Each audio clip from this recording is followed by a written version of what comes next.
Assalamualaikum warahmatullahi wabarakatuh. Perkenalkan, nami Abdi Rahmabdi Saputri Nugroho di kelas MIPA 4. Kuring bakal nyaritakeun ngeunaan dongeng warna talaga. Zaman baheula di daerah Puncak Bogor, leuwih tepatna di lamping Gunung Lemo, sakitaran pagunungan Mega Mendung aya sahiji karajaan nu ngaranna Kutatanggeuhan. Ngaran karajaan ieu teh asalna tina kecap kota nu miboga harti tempat jeung tengeuhan nu hartina andalan. Karajaan ieu oge sok disebut Karajaan Kemuning Kemangi. Kerajaan Kutatangguhan dipingpin ku saurang raja Prabu Swarnalaya nu istrina Prameswari nu ngaranna Ratu Purbamana. Di mangsa pimimpinana karajaan ieu teh kakoncara damai subur makmur jeung tentrem. Teu aya hiji oge kaluarga anu kakurangan kadaharan. Namun sanajan kitu Prabu Swarnalaya jeung Prameswari can ngarasa bungah.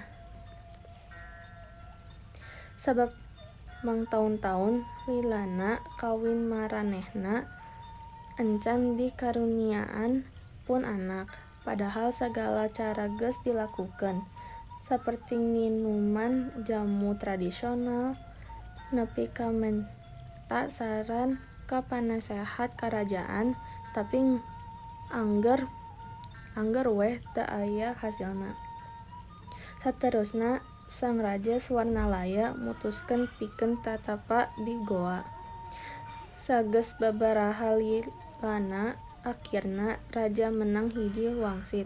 Ku ijin ti kawasa sageus babaraha bulan Prameswari teh hamil jeung ngalahirkeun putri anu geulis kacida, nu dibere ngaran Nyi Ajeng Gilang Rinukmi atawa sok disebut oge Putri Ayu Kencana Ungu.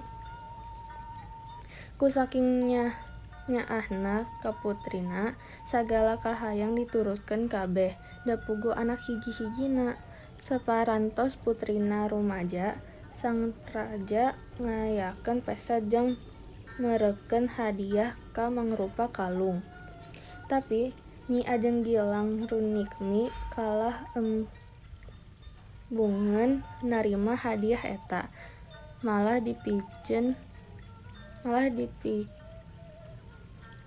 jeung dialungkeun nepi kalung nu tina inten berlian eta awur-awuran. Tutungna indungna cerik tu eureun-eureun.